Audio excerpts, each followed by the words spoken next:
Reactor 4's control room smells like warm electronics and cheap tea. Panels glow green and amber. Pens scratch in logbooks. Your shift badge digs into your chest as you take your seat and scan the gauges: pressure, flow, power. Outside, Pripyat is asleep. Inside, the reactor is awake. This is your life, level by level, inside Chernobyl's control room. The ordinary start. Routine turns ghostly. The room is bright in that tired, fluorescent way. You slide into your chair, adjust your headset, and feel the constant vibration through the floor plates. The shift supervisor calls out set points. You answer with numbers. You write them down in the operating log, time to the minute, pen ink smearing where your palm drags. Turbine hall phones ring. Somebody jokes about the late-hour test. The tea glass sweats beside the console. Power begins to drift, and you watch the megawatt figure fall when it should hold. You open and close valves on command. You repeat back instructions. You wait for the graph to settle, and it doesn't. You tell yourself it's a routine transience. You tell yourself the instrumentation is lagging. You tell yourself the reactor always feels touchy at low power. Your hands stay steady, but your mouth goes dry. The night keeps its ordinary shape until the numbers stop acting ordinary, and normal operation becomes a costume you can't take off.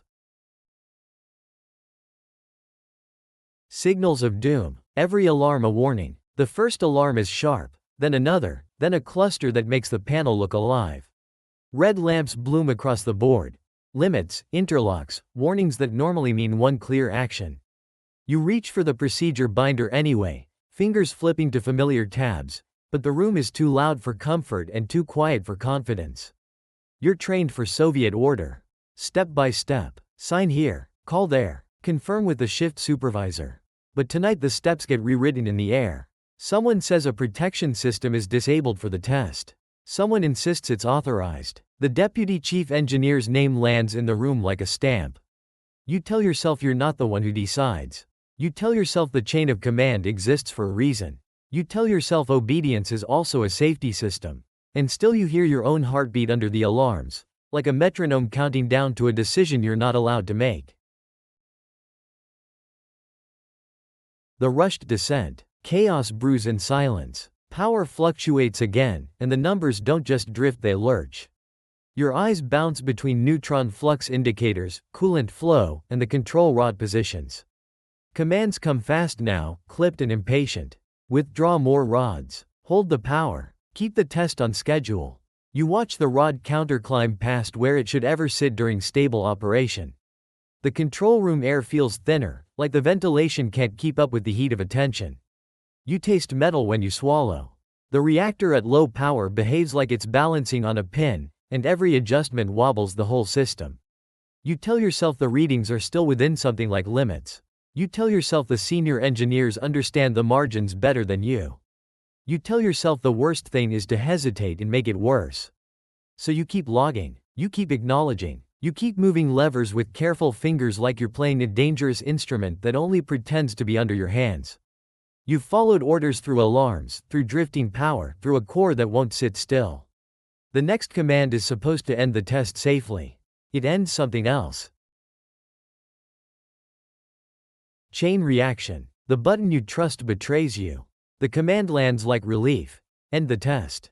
You reach for the AS5 scram button, big, familiar, painted to be found in panic. Your finger presses it. There's the soft click. Then a pause that feels wrong. Rod insertion indicators begin to move. Slowly. Too slowly. You watch the lower limit lights flicker as the drives engage, and for a breath you expect power to fall cleanly the way it always does in drills. Instead, the power meter twitches upward. Neutron flux spikes on channels that were quiet a second ago. The graphite tips are entering first, displacing water, and the core answers like it's been waiting. Someone shouts a number that doesn't fit any scale you know. You grab the headset, ask for confirmation, and nobody gives you the comfort of repetition, only more noise, more alarms, more hands on the board. You tell yourself AS5 always saves you. You tell yourself the rods will win the fight. You tell yourself physics doesn't take instructions personally. The reactor doesn't argue. It just accelerates like a train whose brakes were built for another world. The meltdown. The room stays standing while the core stops being a machine. The first bang is deep, structural, not electrical. Your chair jumps. Dust shakes from cable trays. A second odor follows, sharper, like metal being torn open. The panel lights stutter. Some go dark. Others burn steady, uncaring. Steam pressure shoots, then the gauges start lying, needles pinned, recorders skipping, channels dropping out as if the plant is turning its face away. A pressure relief line screams somewhere beyond the wall. The ventilation changes pitch and you smell it. Hot insulation, ozone, something like wet concrete. You are still at your post because your body doesn't know any other position. You key the phone to the turbine hall. Dead tone. You try the internal line to the central control. Someone answers with a voice too high, asking what exploded. You look at the reactor power display and it's nonsense now, a number without meaning. You tell yourself it's a hydrogen burst in the deaerator. You tell yourself the lid held. You tell yourself the reactor can't be gone because it's too big to disappear. Then the air itself feels abrasive in your throat, and you realize the building is still here only because the worst part is no longer inside it. Aftermath. You keep working in a place that no longer has a normal to return to. The procedures don't stop existing just because the reactor stopped being a reactor. You flip pages with trembling fingers, hunting for steps that match what your eyes are seeing. Restore feedwater. Verify level. Confirm rod position. The words are printed with confidence that now feels antique. You get sent down corridors lit by emergency bulbs. The concrete sweats. A door is jammed half open, and when you lean close you hear water hammering in pipes like fists. Someone hands you a dosimeter.